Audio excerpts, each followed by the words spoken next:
تاسو په علاقه کې چې د سکول ډېر مشکلات ته واړه ماشومان چې کم دي هغه د مطلب ډېر لري زی د باره کې حکومت ته څه گزارش چې کله نه دغه شروع شوی دی تقریبا 12 کاله وشو چې ام پی ایګان او ام ان ایګان په جلوسونو کې راته اعلانونه وکړي چې دا بدل لوکم دا بدل لوکم زما په کلي کې سکول نشته جی زما په کلي کې ډسپنسري نشته زما د کلي ماشومان واړه ماشومان خزانې ته ځي ګاډۍ ته ځي سره ناصاپې ته دي نو داسې ماشومان چې کم دی نو دا خو والله چې بس موږ سره ډېرې وعدې کړي دي نو بس موږ خو معمولي چرمینان یو جي ام پی ایګانې مینېګانې نشو کولی نو موږ به یې څه وکړو بس دا وعدې دي را سره کوي او بس ځي او راځي یاره جي چې صفا درته وایم نو تقریبا 4 کاله وشو زموږ ام پی ای صاحب تقریبا زما په دغه کې چېرته یو 2 ځل به راغلی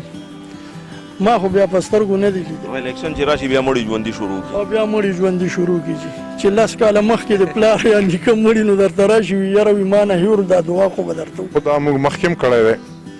د روډونو سوال هم کړی دی د روډونو ډېر تکلیف دی موږ له د اسپتال د روډ د اوبو موږ ته ډېر زیات تکلیف دی موږ خاص کر کې د موږ د چې کوم دا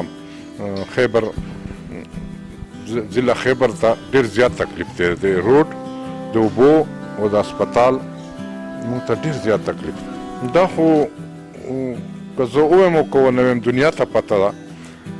چې موږ ته ډېر تکلیف دی د سکول په باره کې موږ ته ډېر تکلیف دی ماشومان زموږ 6 کیلومیټر ځي 6 کیلومیټره زموږ ماشومان سکول دپاره ځي نو اکثر د دې زړه مات شي ولونه هم نشته تاسو نه ډېر زیات لري دي دې نه علاوه لارې ګودرې هم خرابې دې باره کې حکومت نه څه غوښتنه کوي د دې حکومت نه موږ هېڅ نه غواړو دا د خدای تباه او برباد کړي چې دا کوشي ولاړ شي موږ دې نه هېڅ نه غواړو دې نه به څه شی وغواړه په خپله الوږي مري دا حکومت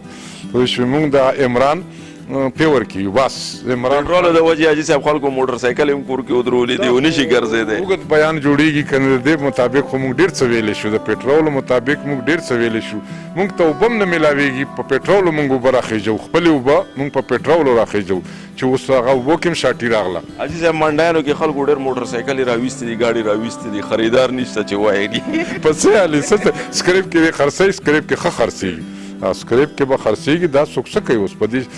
ژوند خو ټول په پټرولو روان دی دا خو څه کوي چې دا غټې لارې به هم خلک اوس په سکریپ کې خرڅېږي